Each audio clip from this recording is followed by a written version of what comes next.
Napakahirap pong mamuhay dito sa atin pag wala kang pagkikitaan. Sadya, iyon ang totoo.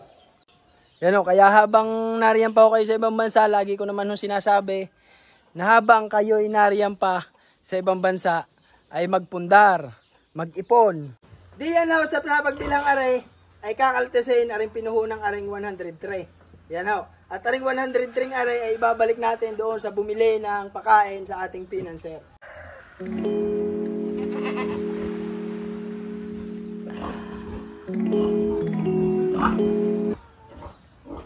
Ayan na, ay magandang tanghali yung sa inyo. Kumusta ka ho kayo? Kumusta ho yun yung mga alaga?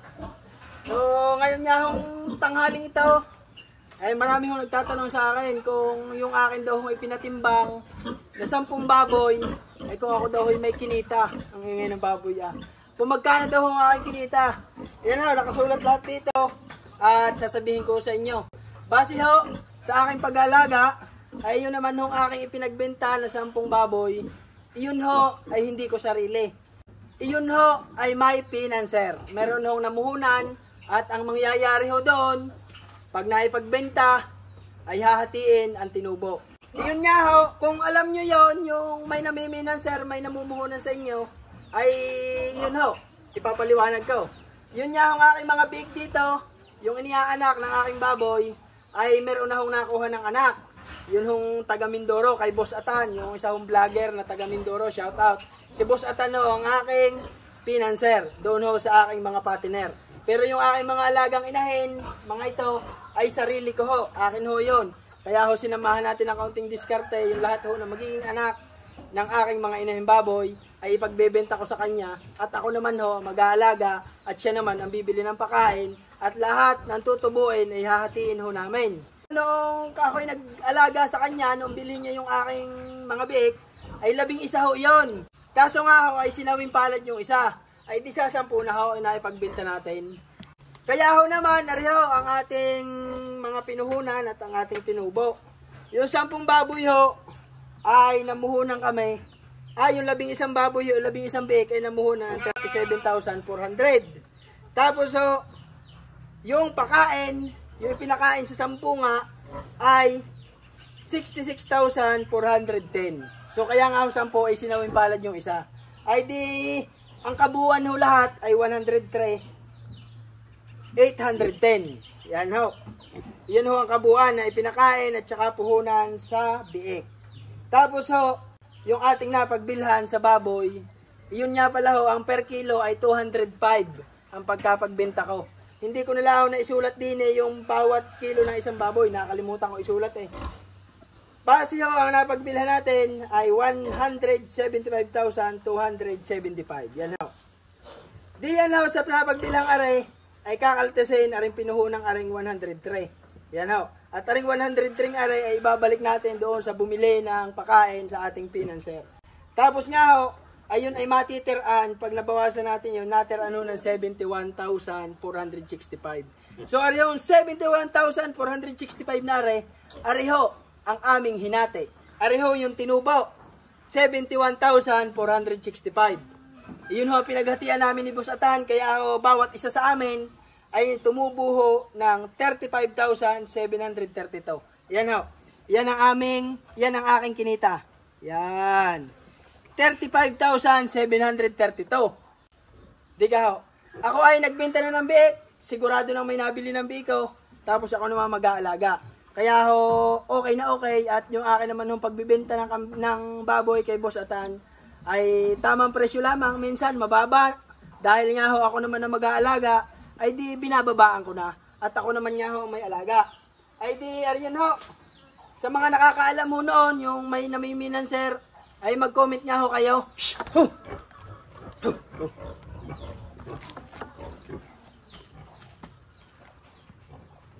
Ay di yun nga ho. Sa mga alam ho ang ganitong kalakaran sa pag-aalaga ng baboy at sa mga namiminanser, ay mag-comment nga ho kayo kung kayo taga saan at kung ilan na inyong paalaga at makikishare din ho ng mga video na ginagawa ko. Maraming salamat.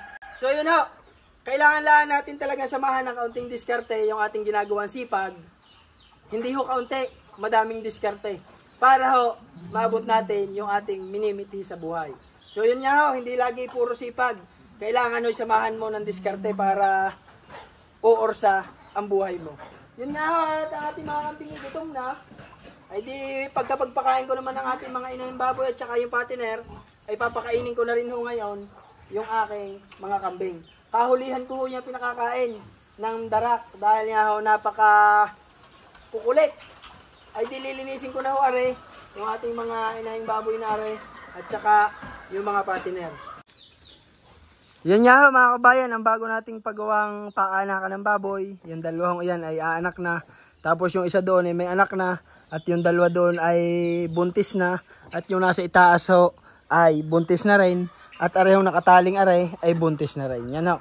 Yan lamang ho ang aking mga ipinundar din. Salamat din ho sa mga bumili ng aking kambing dahil ho nariyan lahat ang inyong ibinayad sa akin. At nandoon din ho sa bahay ko. Yan ho.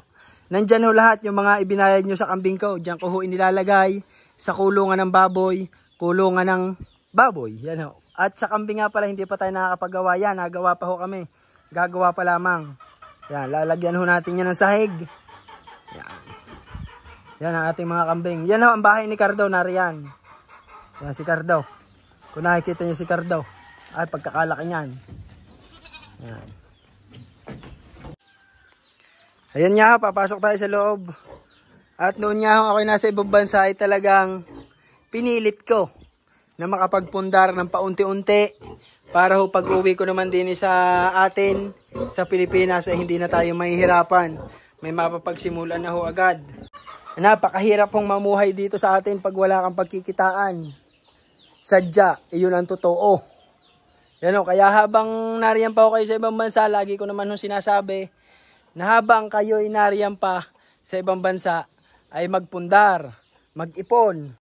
Yan o, hindi naman ipon lang ng ipon. Kailangan ho yung iniipon nyo ay ipinupundar nyo dito sa Pilipinas para nga pag uwi nyo ay meron kayong pagsisimulan. Para hong hindi ko ho nagawa yung ako'y mag-ipon sa bangko. Dahil ho natitigil eh. Ang ginawa ko ho ay ako'y nagpundar ng baboy, nagpundar ng kambing. Ay di gahoy pagka-uwi ko meron na ho ako pinagsisimulan. So yan ho. At pag kayo ay merong mapapagkatiwalaan sa Pilipinas, magulang mo, kapatid mo, ay simulan mo na ang binabalak mong negosyo bago ka umuwi dito sa atin sa Pilipinas. Dahil ho, pag uuwi kayo nang wala pang nasisimulan, ay talaga hong mahirap. Kahit ho may pera na, kahit malaki ang naipon mo, siguro pag milyon-milyon ang naipon mo, at bago ka umuwi at pag uwi mo saka ka magsisimula, baka kaya. Pero pagkakaunti ang naipon mo, tsaka ka lang mag-uumpisa pagdating mo dito, napakahirap. Sinasabi ko sa iyo. Ranas ko na. Ranas ko. Yan. So yun ho. Hanggang dito na lamang ang video ko. At makikishare ho naman ang mga bidyong ginagawa ko. Maraming salamat. At shout out ho sa mga buyer ng aking kambing at sa magiging buyer ho ng aking mga iaanak ng baboy kong are. Yan ho. Magaganda ang iaanak nito dahil nga ho napili kami ng barako na kukuhanan ng similya. Yan ho. Ang iaanak nitong isang ito ay kay Tagpi na barako. Yan ho. Kay Tagping barako ang iaanak nito. So yun ho, hanggang dito na lamang. Maraming salamat. Bye-bye.